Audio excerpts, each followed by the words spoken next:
अंतर्गत आज सुनील भाऊ बारंगे याच्या निवासस्थानी हवन कार्य पार पाडून खुशीचे त्यानिमित्ताने एक भगवंताची चर्चा बैठक सुरू झालेली आहे। या चर्चा बैठक मध्ये भगवान बाबा हनुमानजी उपस्थित आहे, भगवंताला माय प्रणाम। तर महान त्या की बाबा जमदेवजी उपस्थित आहे, बाबांना माय प्रणाम। सर्वचे लाडके मातोश्री वाराणसी आई उपस्थित आहे, आईला माय नमस्कार। सर्व सेवक सेविका बाळ सेवक सर्वांना आदरपूर्वक नमस्कार। आमच्या मार्गमध्ये यायचं म्हणजे माझ्या पत्नीला भूतबाधा पुष्कळ होता, बाहेरच्या 3 वर्ष 4 वर्ष बहुत फिरला मी इकडे तिकडे, कोटा हे झाला नाही। मग त्यानंतर जेव्हा मी शब्द दिला की बाबा मी मार्गमध्ये जुडबा मानू, तर मार्गदर्शनाच्या घरी जायच्या आधीच ते दुःख दूर झाले। जेव्हा आपण नाही शब्द दिला भगवंताला यदि आपल्या मनानं की भगवंत मी मार्गमध्ये जुळणार आहो, मार्गमध्ये येणार आहो बा, तर मार्गदर्शनाचं घरी जायच्या आधीच आपल्या घरातले दुःख दूर होतात।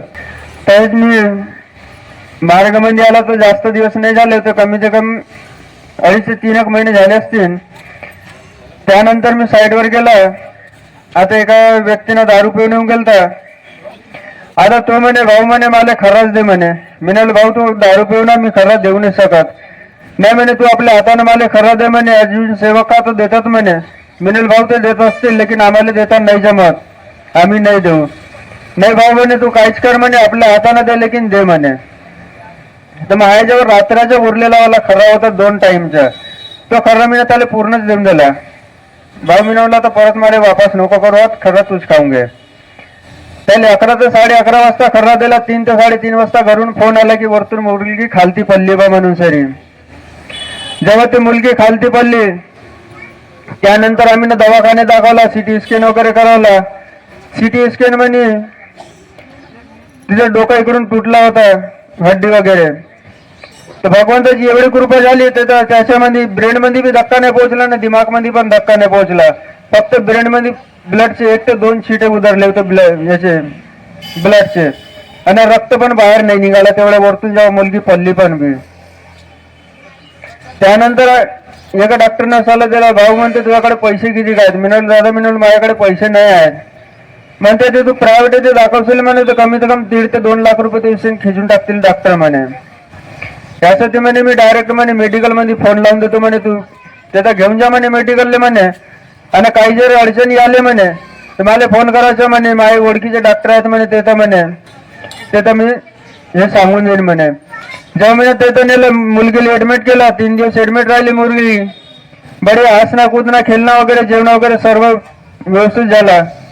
त्यानंतर जेव्हा मग त्याने सुट्टी दिली, मग घराला आणलं आल्याच्या नंतर पुन्हा परिस्थिती तशीच बनली त्या मुलीची। त्याचं कारण हा होता की जेव्हा आपले चुका जे होते ते चुकाची सोडवणुकी नाही झाली होती, ते चुकाची माफी वगैरे नाही झाली होती।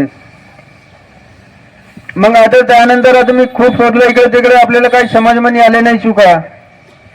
त्यानंतर माझा भाऊ पण मार्गमध्ये आहे, त्याच मोवाडी अंतर्गत म्हणजे मार्गदर्शन बनले आहे। मग मी त्याला फोन केला, हा माझ्या मार्गदर्शनाचा नंबर घे म्हणते, त्याला विचारून पाय, त्याच्यासोबत बोलून पाय म्हणते काय म्हणतात म्हणते। त्या पद्धतीने जेव्हा मी शोध काढला मी त्याचा, त्याने 1 ते 2 शब्द विचारले आणि 3रा शब्द विचारले, भाऊ म्हणते तू खर्रा खाते का म्हणते। मी म्हणलो हो। म्हणते तुला खर्रा कोणीला दिला होता का म्हणते, पेने आणलेले म्हणते। मी म्हणलो दादा मी खर्रा दिला होता मी ना, लेकिन परत मी वापस नाही घेतला म्हणलं। म्हणते खर्रा दिला म्हटलं म्हणते तू ना आपले रिश्तेदारी जोडला म्हणते त्या असेल म्हणते। म्हणते ह्या शब्दाचे सर्वजण पहिले सोडणुकी केला का म्हणते तुला। मी म्हणलो नाही केला। म्हणते सर्वजण पहिले म्हणते ह्या शब्दाची सोडणूक कर म्हणते, आणि त्यानंतर म्हणते त्या शब्दाची माफी वगैरे माग म्हणते, त्यानंतर त्याला तीर्थ करून सरी दे म्हणलं। मी त्या शब्दाची भगवंतापाशी माफी मागितलं, सोडणुकी केला। ती कंटिन्यू मुलगी रडणेवाली, तिने चांगला घास 2 घास भात खाल्ला त्या शब्दाची सोडणुकी केला। तर डॉक्टर म्हणे औषधी म्हणे कमी ते कमी 3 महिने रेग्युलर म्हणे तिला चारा लागेल म्हणे, लेकिन त्या औषधी जेव्हा त्या शब्दाची सोडणुकी झाली 2 ते 3 दिवसामध्ये ते औषधी मला डस्टबिन मध्ये टाकण्यामध्ये आला। आज कमी ते कमी 4 ते 5 वर्ष झाले आज मुलीला मी 1 रुपयाची औषधी नाही चारला, डोक्याची वगैरे याची वगैरे। डबल मी तपासणी नाही केला तिथं. त्याचं सर्दी खासी बुखार वगैरे होत राहते म्हणा, त्याची औषधी केला. लेकिन मेन मुद्दा म्हणला तुम्ही तर त्याची डोक्याची त्याला तपासणी केलं आणि डबल ना CT स्कॅन काढला ना एक्सरे काही काढला मी ना. आणि जेव्हा एवढा मास वगैरे पडला होता ती ब्लड जमा झाला होता त्याचा, भाऊने सांगितलं म्हणे ज्योतीला तेलना रक्षक लाव म्हणे. संध्याकाळी म्हणे ज्योतीला तेलना रक्षक लावला, तो पिवळा मास पूर्ण आपल्या मासासारखा मास होऊन गेला. डबल ना तिथं कोणी डब्बा ना काही नाही दिसला तिथं. हे भगवंताची महान कृपा आहे.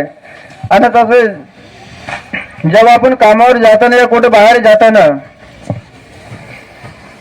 आपण घरून जेव्हा जयघोष करून निघावा तर ते जयघोषचं खरंच महत्व राहते. मी एक वेळ असंच मी भगवंताला म्हणलं, आज बाबा म्हणलं सर्व म्हणतात जयघोष करून जावा, आज मी प्रणाम करून जातो म्हणलं, त्याचा अनुभव काय मिळते तुम्ही पाहतो म्हणलं. तुम्ही प्रणाम करून निघाला, जास्त लांब नाही गेला, कमी ते कमी अर्धा किलोमीटर लांब गेला असन. आणि तिथे जेव्हा कोंबडा एवढ्या जोरानं गाडीच्या समोर आला, पहिले रोड क्रॉस केला आणि मग त्यानंतर कसं चाका खाली आला कोंबडा समज मी नाही आला, तरी त्या कोंबड्याचा एक बुरा सुद्धा नाही निघाला त्याचा. मी म्हटलं हे भगवंताची कृपा होती, आपले जयघोष नाही केला तर प्रणाम केला, त्याचा अनुभव हा मिळाला म्हणलं. एवढंच बोलून मी माझ्या शब्दाचा विराम देता. सर्वांना नमस्कार.